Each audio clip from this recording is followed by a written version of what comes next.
Hello, welcome everybody. Baruch Hashem, we are here with another systematic Avodah initiative for Farbrengen, and the one sefer that is not near me within arm's reach. Oh, yes, it is. Yes, it is. Give me a second. Well, actually, that hasn't arrived, but I will tell you exactly what it is so you don't buy it on teves. Okay, so I'm sure everybody knows we have our systematic Avodah initiative, which is this. It's a program, and at this current time of the year, we have at this current time of the year, we learned from this book called The Chassidish New Year, and a huge shout out to Ruta and to everyone involved in making it happen.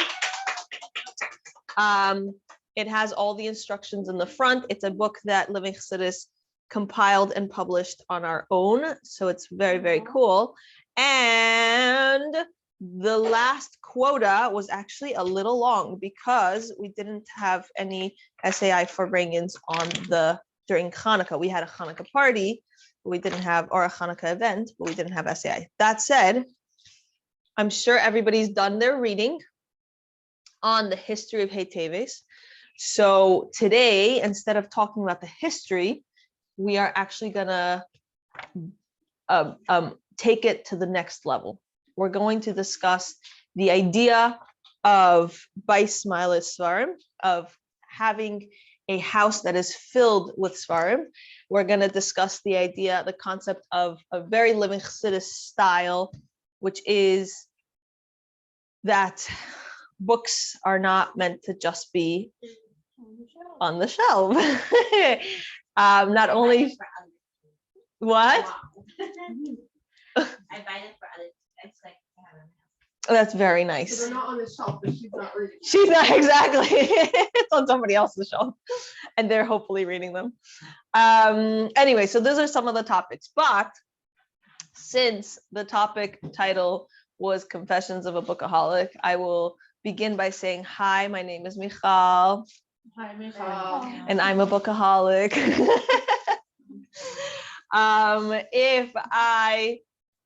Be'ezus Hashem, when the time comes that we have an entire ginormous house, then I'll have even more space for more of our Svarim. And I'm very, very, very excited to expand our bookshelf space. It was actually a discussion we had today. We looked around, we're like, okay, where are we putting more bookshelves? So, Baruch Hashem, I do enjoy books. But that's not how it started, actually. Being that it's confessions and you want to hear all the juicy details, I will start from a bit of history in my own life. I will say that I do come from a family of bookaholics. That said, I was not one. I really wasn't. My grandfather, incredible person, was completely surrounded with reading material, whether it's books or whether it was the newspaper or whether it was whatever. And going to visit his house or him and my grandmother's home was always so exciting because there's always some paper, something, like he always was reading something. He had like newspapers all over, or he had articles and books, and he was constantly speaking about reading. A very interesting part is that he was also very medoyik to not ruin the book. So there's a joke in my family, my immediate family, that when I first married my husband, we realized in our marriage that we have different priorities. So his priority is that the book shouldn't close on him while he's reading. And my priority is that the spine should stay intact. So the first time we were learning from a sefer together, and he goes and he opens and it goes crack, and I'm like, ugh. Like I literally. No, So again, there's no right and there's no wrong. We just have different priorities. How did you discuss this in terms of Sean bias? We're gonna go down the Shalom bias route for a second. Well, the first time it happened, I actually kind of freaked and I'm like, oh my gosh, you broke my safer. He's like, what do you mean? But it's meant to stay open. Like if you leave it on the table, it shouldn't just close by itself. And I'm like, no, you have to hold it very gently.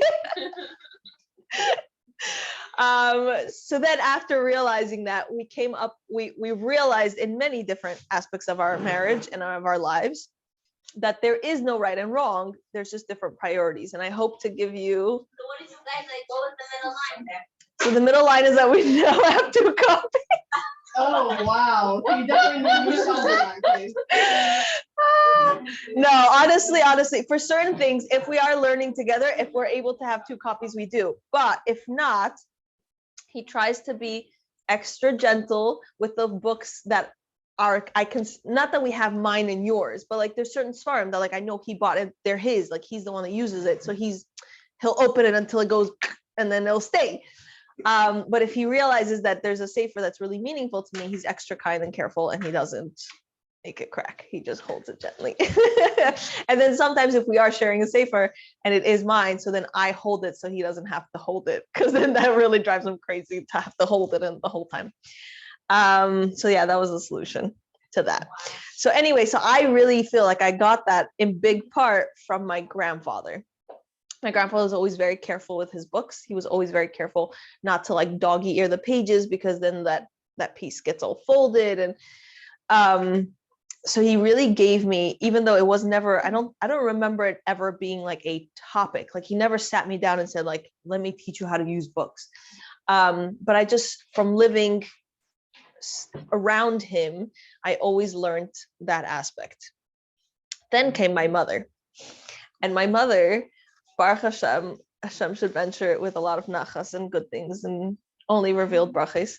Her entire life, or at least my entire life of seeing her, there was always at least 1, 2, or 3 stacks of books next to her bed.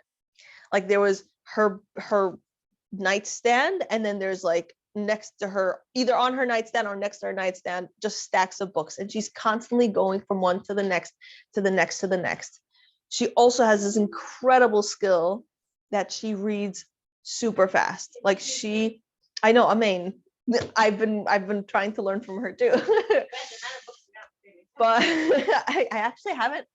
Okay, I'll tell you about that in a second, about my reading. We're getting to all the confessions one at a time. So really seeing her just like devour books was such an inspiration to me. That said, growing up, I read very slowly. It was very hard for me. And it was also hard for me because this is not a confession because I'm sure you guys all know that, but I'm a huge extrovert. And in order to read, you really have to separate yourself from others to make the time and space to focus on the book as opposed to hang out with your friends.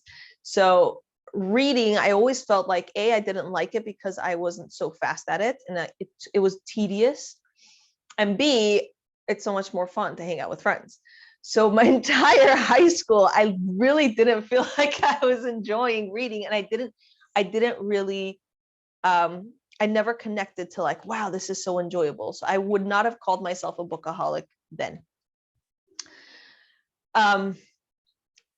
Then came a time period where I appreciated, and this came together at the same time when my life was kind of shifting to okay, I'll give some history. A lot of my early exposure to like in-depth Chassidus came from Maimonides Friedman. That was like, first of all, the Chabad house where I grew up, it's his oldest son. So we spoke by my Machal. I know. Oh, cool. Wait, what's that? And I don't. Really good at that one. Okay, Baruch Hashem. Birmingham, Alabama. Yeah, that was it. That's so funny. You see Really me. good. Oh, really? That's so cute. Didn't even know that. So anyway, so a lot of my exposure to like Chassidus, not just Chassidus in like, the like, like when the rabbi stands up and shul and he gives like over a dvar Torah and really it's a sikha, but like he tells it like a story, but like no, more like in depth, like more like taking a sefer, opening it up and like delving into it, was with Manis Friedman at different programs over different years. So I got used to the style of not just reading this esoteric concept, but really relating to it and bringing it down into practical application. And I thought that's just the norm. Like, that's just what we do. It's obvious. And then I went to seminary and I learned from different teachers, lots and lots of different teachers. And not everything was taught with that same style. And it really was a shock to my system. It was a shock to my system to learn the same Tanya. And at one stage, it seems so applicable and it seems like, wow, I'm changing my life thanks to the lessons in Tanya. And then at a different stage in my life, it's like, oh my gosh, this sounds like Chinese. There's like no, this is hard to like digest and hard to implement. So I went through like a big identity crisis during this time period of my life where I'm like, how do I do the style of learning that I'm used to doing and not get stuck in the style of learning where it's just like esoteric concepts, and like, how do I make that practical? And that. What was the difference in the way that you were being taught? You were being taught with a sefer when it was practical and without when it wasn't? I was being taught with a sefer both. When a teacher takes that extra moment to not just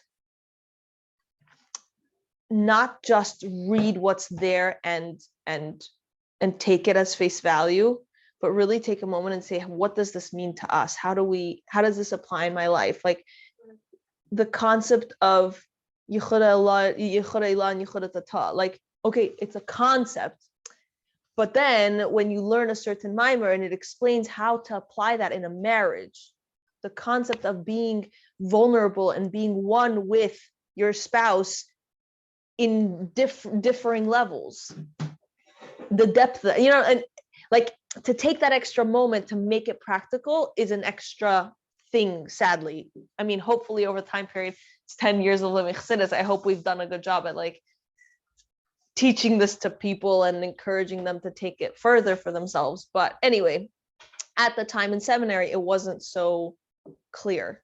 I didn't feel like it was taught in that same style. And again, this is before like Simon Jacobson came up with like his Chassidus Applied. Like Meaningful Life Center was like a small thing. The Chassidus Applied didn't even exist.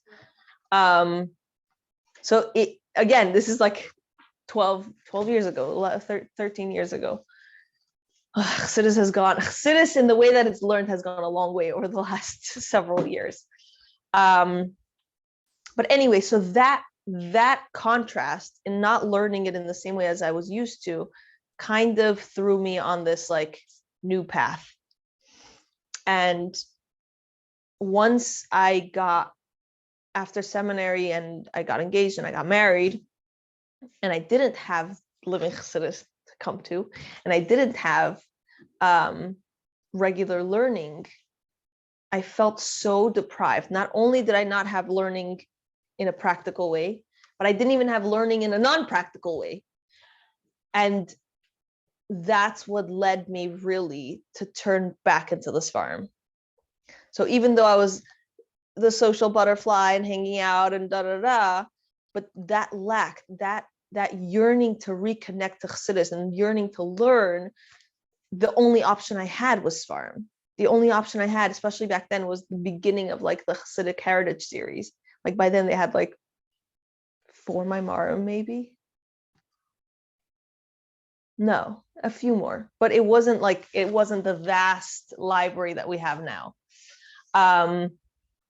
And that kind of kickstarted me on my reading bookaholicism. And I think having that process and realizing that I didn't always have this, I wasn't always like this, books were nice. And I did have it modeled in front of me. Although not everybody in my family was a bookaholic either. It was just mainly those two people. But that mixture and then that real deep desire to connect, to learn, to re-inspire, then led me to the books. Does that make sense? Then I reached another point, which I think this was discussed earlier, about my speed of reading. Good tip. I started during this time period, which is like early in my marriage, probably like second or third year of my marriage. I was doing, no, it must have been my fourth. I was taking a lot of different courses because that was kind of like the beginning stages of living chassidus. And I couldn't afford to pay for a graphic designer. But if you don't have a graphic, and PS, this is like years before Canva. Like there was no Canva option whatsoever. So I couldn't afford to pay a graphic designer, but I had free access to all these online courses. So what did I do in my spare time? I would learn graphic design. I would learn photography because I realized if I don't have good pictures of our events, so then there's nothing to put on the design sometimes. How did you have free access? It's a great story. Basically, my sister-in-law was a student in university, and she was able to share her access to. It's like have you heard of Lynda? Lynda? Lynda.com. Anyway, it's a great place. So she had like access to like 2 logins or whatever. So she's like, hey, you can learn. So I learned a ton. It was like my spare time was spent gathering skills. And at the time I was working at America's, so I sat right next to the entire design team. So every time I would design something, I would go over and like, hey, can you help me? And so then they would spiffy it up, like they would like add that last little touch to make it like bam. And that's how I really got an eye. Like it's not, on the one hand, it's the skills to be able to like put the right things in the right places, but then it's also an eye to like, just that last anyway. So that's how I got my design mashpia. Shem Shadbencher, she's amazing. So I was scrolling through what other skills can I gain from this incredible course program, and they actually had an entire course on how to read faster. Yes, way. That's actually so cool. Yes, you could learn that. There are courses out there that help you read faster, and one of the things that they did, it was a lot of different tips and a lot of different skills, which is great, by the way, because now I use many of those skills with my kids in Korea. A lot of different skills. In the beginning, for example, one of the things they do is they make you follow with your finger, and it seems so ridiculous, but when you get used to it, you actually, the more you do it, it's like pages and pages and pages worth of just following with your finger. It trains your eye to not get distracted. So you even read now with your finger? No, so I don't anymore. Although if I'm in a rush, I do read with my finger. If I need to cover ground quickly, I do read with my finger.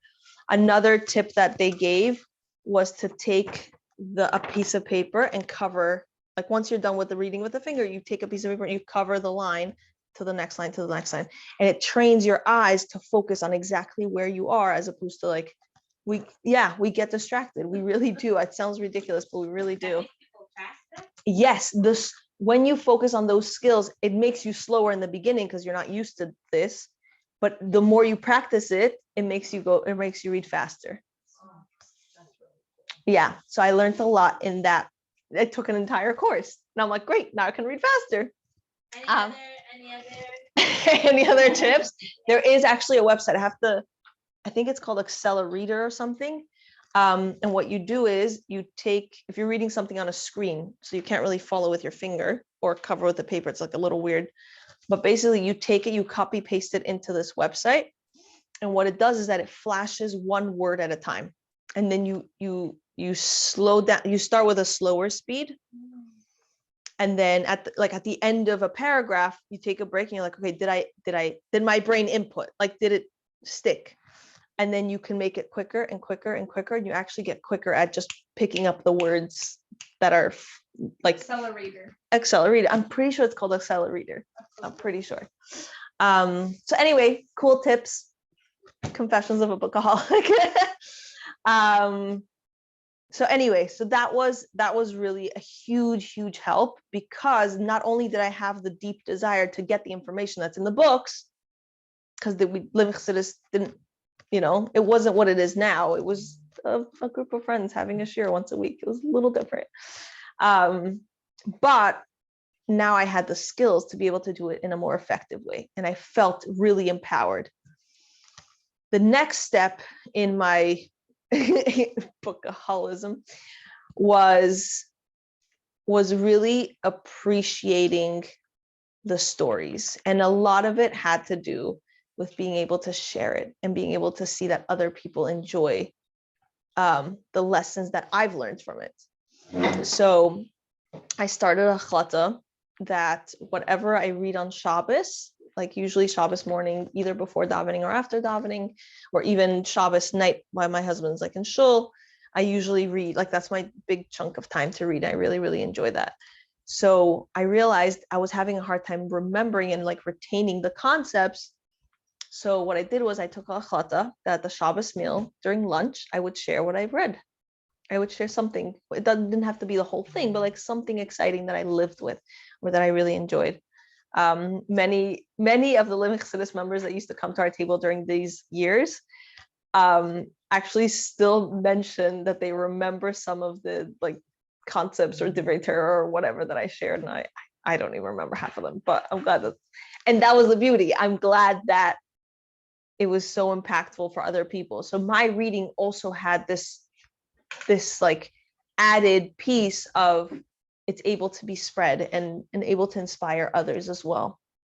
So that was the next stage, and then the joke comes that I should get a table in the back of Kahus and be their salesperson. So Baruch Hashem, it in that sense that has been quite a journey. I will share that a really good piece that I feel has made a big impact, and I feel like some people have mixed feelings about, depending on which type of book. But I got these, and that's one of the reasons I wanted to share it with everyone. There's a pen. It's called Frixion, Frixion. And it's a pen, and it writes like a pen, works like a pen, but in the back it actually has an eraser, and it erases. It is the greatest. They have an entire line of pens, highlighters, markers, whatever. And it feels like a pen, writes like a pen. Everything about it is a pen, and then you can just erase it. So I started gathering by Hashgacha Pratis. I got these pens, and it made it much easier and much more enjoyable for me to actually underline concepts in books that I really enjoy. First of all, because I grew up, as I said, with my grandfather's mindset about books and taking care of them. So I felt really terrible. Yeah, we should probably close the door. I'm freezing too. Ask you a favor. Am I closing the door, please? Thank you. Anyway, so because I had this fear, I actually got in trouble once in high school. I was the professor told us we have to highlight inside the book, and we have to take notes on the margin about what we're highlighting about. And my like grandfather in my head was cringing and basically like crying, and I'm like, I can't do that. It was really funny. So then I had to have a whole speech with my professor, and then he convinced me, and then I have never looked back since. It has been great. I feel like I connect with the book more if I can like draw over it. Right. So this has made me more like you. And I actually, they sell them. It's an erasable pen. Yes, they're the bomb. They actually sell them everywhere. They sell them on Amazon. They even sell them on Zaycons. I was like, what? I was so excited. Yes, so you can totally, and they have highlighters. They have all kinds of cool things. So that has given me my pass to be able to write and underline and do whatever I need without the pressure of, oh my gosh, I've destroyed the book, because then I go back. If I really destroyed it, I can go back and I can erase it.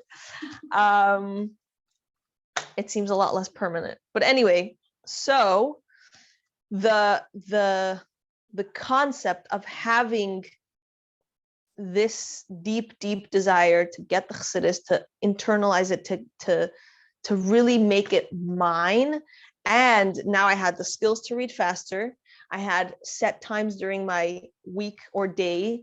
Now, for example, it's one of my big celebratory things that if I get to bed at by a certain time, then I bring a book and I sit and I read my book, and it's just like such a delicious treat, and it makes it very enticing to go to bed earlier. So all those pieces added up, but I think one piece that I want to discuss, because I feel like it holds a lot of people back, is the content. I used to have a really hard time finding books that I enjoyed reading because I was grabbing the wrong type of book for the wrong type of time. There are certain books that have really deep, beautiful, and meaningful concepts. But if I'm reading that before bed, or I'm reading that at a late time during the day, my brain is a little fried, and then I'm not enjoying it. So then it doesn't feed my desire to do it again, because I'm like, okay, this flew over. So that began my next stage that now looks more like my mother. So now I have stacks of books. So I have certain books that are more easy reads that I enjoy during the nighttime.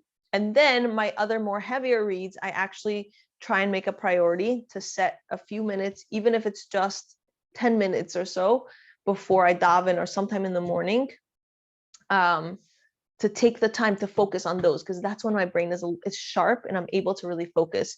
So for example, I have over the last few months, thanks to a big shout out and a thanks to Ruta's inspiration, on her Shara B'tachon hachlata that she took and she so beautifully completed. So I started going through the white Shara. Like I had learned remember the little pamphlet that we had learned? Oh, sorry. Yes, not the little pamphlet, whatever. A few years ago, we learned the little pamphlet, Shara B'tachon, but now, there you go, we'll do show and tell. Now that we have this incredible sefer, so I took on to learn as at least like they have like little sections. So like at least a section, if I don't even have time for a section, so I just read 1 or 2 paragraphs. And also they have those really beautiful, it's at the bottom line, like here on the bottom, they have like a section that's like 1 or 2 lines that like really, oh, here, I'll show it, that really inspire, and they give like a bit of a summary of what's being said. So this, for example, if I learn it at night, it's just not gonna feel fulfilling. It's gonna be really hard, especially because if I try to give a boost of bitachon when I've already gone through a hard day, it's a little harder to internalize. But if I start my day with a nice gigantic boost of bitachon, or even a small boost of bitachon, then the rest of the day goes much smoother, because I'm like, okay, just reconnect. Hashem's in charge. Hashem's taking care of me. So those types of books I read in the morning. And the other types of books, which I really enjoy, and oh my gosh, I can't believe we don't have any here. Yeah. Oh. Okay. So it's the same author / compiler. This is one of his books, which I really enjoy, and I actually need to celebrate. Okay, one thing at a time.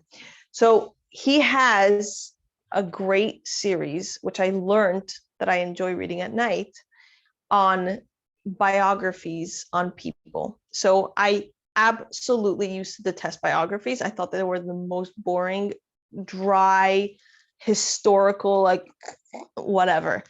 But he does an incredible job at making it, writing it as a story, writing it as like kind of like a novel-ish. And I've learned so much. I don't know if you guys know, there's like a certain section of my bookshelf that's like all of my favorite books. And 99%, well, I think almost half, if not over half of them are from this particular author. His name is David Zaklokovsky. He's actually I don't know. He's he runs the Hasidic archives, and he actually spoke for us. So if anybody wants, you can check out the recording on our YouTube channel or our Spotify or podcast, whatever. So he spoke for us last year, 2 years ago. I can't remember. There you go. 2 years ago on Hey Teves. Rita knows. And he actually spoke about his process. He spoke about his process of how he gathers information. And I actually absolutely love his books. Oh, yes. I feel like people who like fiction are a little bit left out. People Like, who, I'm feeling very uncomfortable right now because we're talking about like really inspirational books, and I really enjoy fiction. which part of, that's fine. I'm saying which part of fiction, like, Maybe just like the story, like rich characters and like interesting twists. I'm not so much into like the Yeshiva Voice Day to Day genre, like the world is coming. that's why, like, by the way, that's why I was asking, because I'm like, there's different levels of fiction.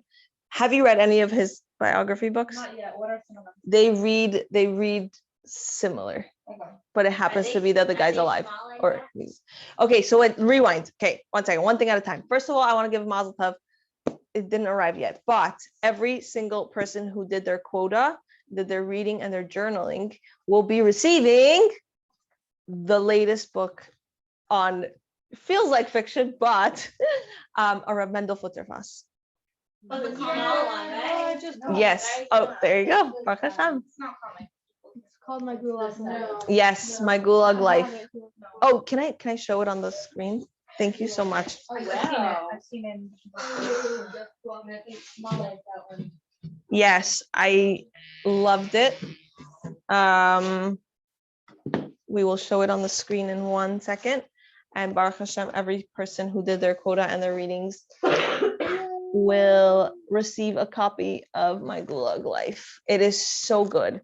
So the beauty in this is, I really enjoyed it because, first of all, Reb Mendel Futterfass he's such a topic in Lubavitch. He's such a like name, like a name brand. And when it came down to it, there was very little I actually knew about him. They have a DVD of him basically telling his stories, but he only speaks in Yiddish and Russian. So I ended up not being able to understand most of it. It was really cool just to watch him talk. But then I had this very, very strong desire to learn more about him, and there really isn't much written. So this book did a beautiful job because it has a section. First of all, as you can see, it has pictures of his family and his family members. It's really beautiful, and like they take really, Rabbi Zaklokovsky really takes a very good care to like scan all these photos.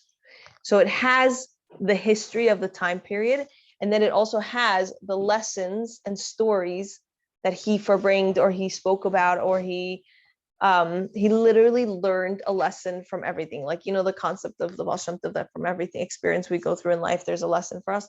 So he really took that to heart, especially going through such a struggle in life and being able to do that. It's really, really powerful. So everybody gets, yes. Oh, sure, yes, please.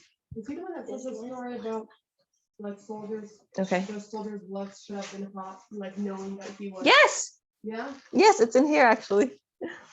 Okay, so the people that get this incredible book is you. Oh. Missed that memo. Wait, Um, I also do. yay! Was it posted? Yeah. Oh, I didn't write it. Okay. Okay, well, You can do it now. Dula. Yeah, I'll just say your name. Esther Malka Cohen, Bracha Zirkin, Nati Darman, Esther Citron, Chaya Mushka Weinstein, Bela Kalandurova, Ariela Zuckerman, Rachel Schmerling, Sima Deshevsky, Chaya Liebman, Yehudis Chernovsky, Rachel Gringas, Gula Nutik, Dvorka Belovitch, and Ruta Cohen. And Ita. I know you could. I know. Anyway, so you guys all get this, and whomever didn't yet make their quota, thank you so much. But anyway, so just to finish off with your fiction before you walk out 2 seconds, there are really great fiction books, such as that. There is a historical aspect to it, but whatever. I like historical fiction, and I like not having to use my brain. Like, I love to learn concepts, don't get me wrong, but I like to read and just like be able to enjoy and like not have to work. So I would go into the biography section. As an avid fantasy reader in my non-Jewish book stage, the biographies of people, it's great. And like you find it interesting, like It's yeah, really very because he didn't make it cut dry, and there are other authors that are also good. Yeah, absolutely. Shadar, the Chassid, the businessman. I should have brought literally that entire section of my bookshelf. So, okay, so Subota is another. Yes, he didn't write that, but Subota is definitely just. I like that. I like Okay, so that style, it reads similar, it reads like a story. It just happens to be that they're real people. Anyway, just to finish that off. Which one? Yes, Samarkand. It's totally the opposite of Subota. Hmm? Like Subota is like hard concepts. Yes, Hill is Altman. Subota is also Netzach. I don't know, it's just really heavy. Whatever. His It's not David Zakow. exactly, it's not David Zakowski. Yes. But I'm saying there are really good ones. There's also another one called The Underground. I forgot. But anyway, there are really, really great ones that make it easier to digest, and it reads like a story, and it feels like, but you're still learning. And what I love about it, it's like I have this terminology. I recently spoke about it with at the Living Chassidus older married ladies Shabbaton. I have this terminology called pre-chewed Chassidus. Sometimes we don't have the brain to like chew it ourselves. But when you see these Chassidim and you read their stories and you read how they dealt with that struggle in life, it's a Chassidish concept, but now it's already applied. And it's a much easier digestion, if that makes sense. Exactly. They did the work for themselves, and now it's written so you can also enjoy. But that style, another version of that, which isn't a story, it isn't a biography, but certain books such as Sarah Blau's Close to You, that's like it's Tanya, it's straight up Tanya, but it's written in a very pleasant way. Or her newest book, I don't have it here, but it's amazing. I definitely suggest it. It's called Thought Streams. You might go to.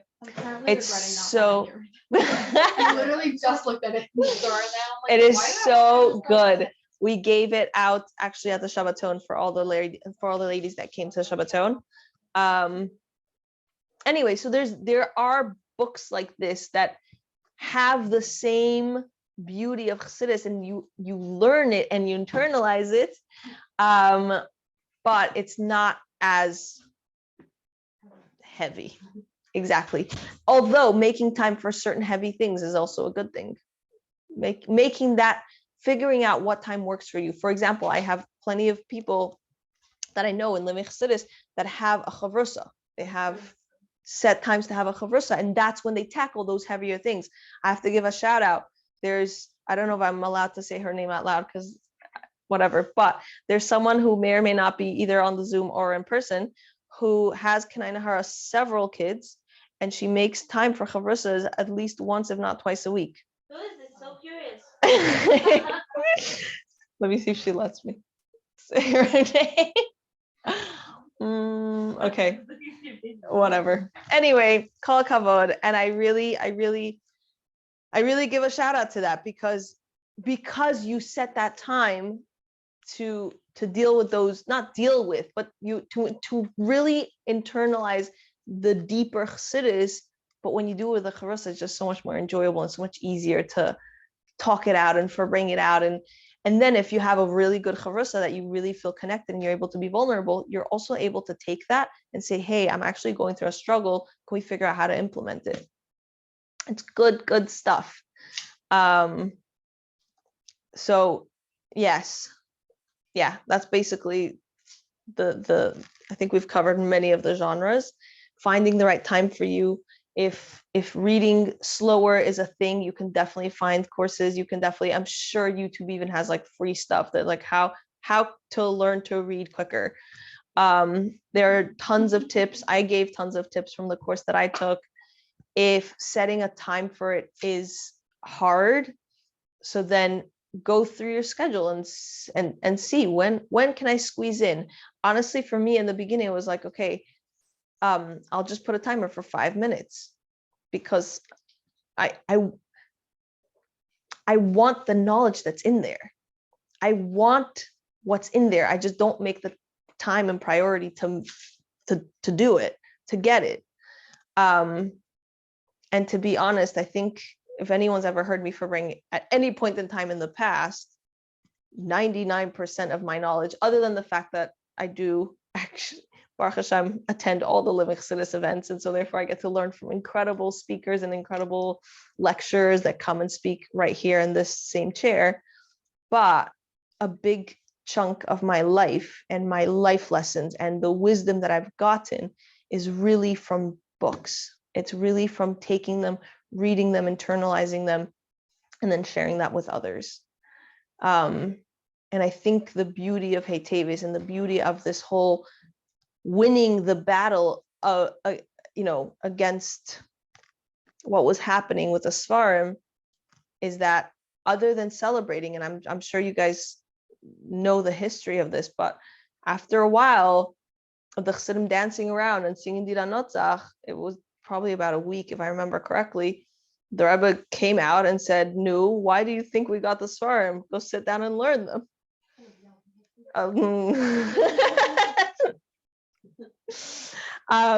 So really, it's not just the buying the Svarim. It's not just singing Dira Notzach. It's not just having a L'chaim and having a Farbrengen and celebrating the fact that our Rebbe, our generation. This is the equivalent, so to speak, of Yutas Kislev for our generation. This was a big deal, and